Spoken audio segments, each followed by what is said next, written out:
में आपको बताया गया ना, प्रकाश क्या है? प्रकाश एक ऐसी ऊर्जा है जिसके द्वारा हमें वस्तुएं दिखाई पड़ती हैं, बताया गया आपको। और आपको ये भी बताया गया होगा कि प्रकाश हमेशा सीधी रेखा में गमन करता है, गमन करता है, यानी कि एक सीधी रेखा में चलता है। क्लियर? और आपको ये भी बताया गया होगा कि प्रकाश की जो चाल है वो निर्वात में कितनी होती है? 3 × 10⁸ मीटर प्रति सेकंड। ये कुछ मेन पॉइंट है, इनको आपको आराम में याद ही करना पड़ेगा, खासकर जो 10th के बच्चे उनके लिए, क्योंकि इनसे एक ना एक बहुविकल्पी जरूर बन जाता है।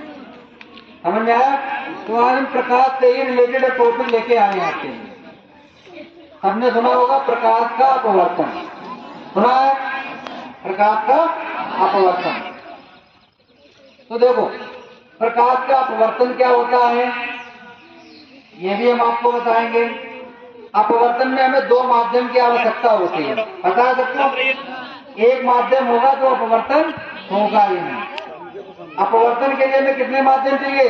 कम से कम 2 तो माध्यम हो, 2 माध्यम होना चाहिए। तो आपने 2 माध्यम पढ़े होंगे, एक आपने पढ़ा है सघन माध्यम और एक आपने पढ़ा है विरल माध्यम।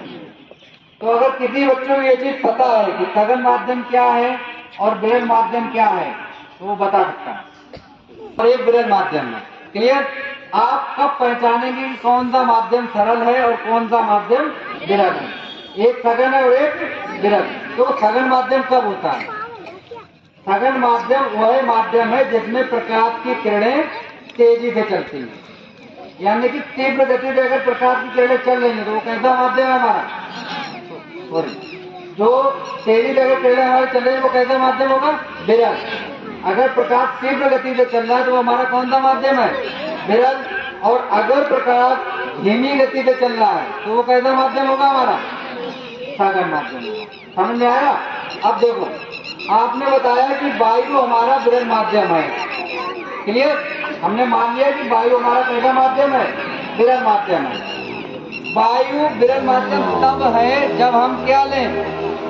जल। अगर हम पानी ले रहे हैं तो वायु हमारे कैसा माध्यम हो गया? विरल माध्यम हो गया। अब यहाँ पे अगर हम कांच ले लें, क्या ले लें हम? कांच। कांच सबने देखी है? कांच ले, एक माध्यम कांच लें और दूसरा माध्यम क्या लें हम? पानी। अब 2 माध्यम मेरे पास आ गए। अब वायु का काम यहाँ से खत्म हो गया। अब हमारे पास एक माध्यम जल है और दूसरा माध्यम क्या है? कांच। अब बताओ कौन विरल माध्यम होगा और कौन सघन माध्यम होगा? कांच हमारे सघन माध्यम होगा और जो जल है वो हमारा कैसा माध्यम होगा? विरल। हुआ ना विरल? हुआ? तो हमने कहा कि आप सही से पढ़ो। तो आज हम इसी का प्रैक्टिकल आपको करके दिखाएंगे, ठीक है? ये हमारे पास इसमें बीकर में क्या है? इसको बोलते हैं फ्लास्क, वैसे तो, लेकिन हम बीकर भी बोल सकते हैं, ठीक है? तो ये हमारे पास क्या है? एक पेन है हमारे पास, है? सीधा है टेढ़ा है? सीधा है ना? अभी जो हम खड़े हैं वो कौन सा माध्यम है हमारे पास? वायु, यानी विरल माध्यम है। और विरल माध्यम में कहाँ जाना चाहते हैं? सघन माध्यम में। तो देखो सघन माध्यम में जाते हैं, पहुंच गए। क्या हुआ इसमें? पेन टेढ़ा दिखाई पड़ रहा, आपको मुड़ा हुआ दिखाई पड़ रहा ना? तली में आप देख रहे हो अगर लगा कहीं पे, लेकिन दिखाई दूसरी जगह पे पड़ रहा है। क्यों? ये प्रकाश के अपवर्तन के कारण होता है।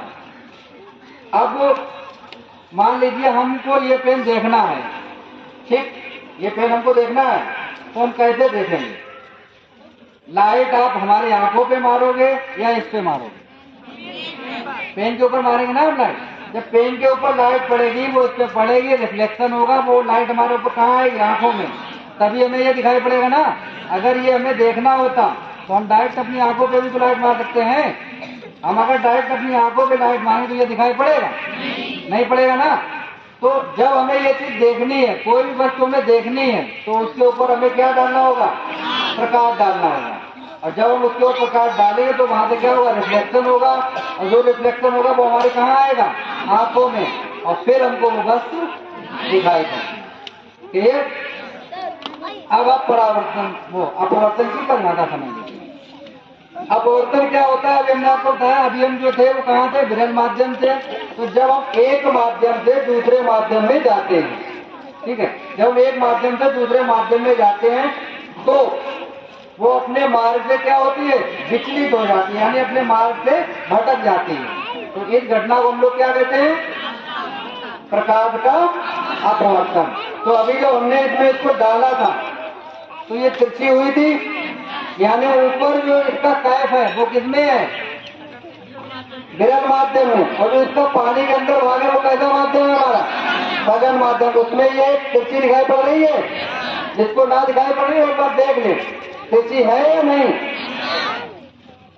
जो पानी के बाहर का एरिया है वो हमारा कौन सा एरिया है, विरल, और जो पानी के अंदर है वो, याद रहेगा आपको।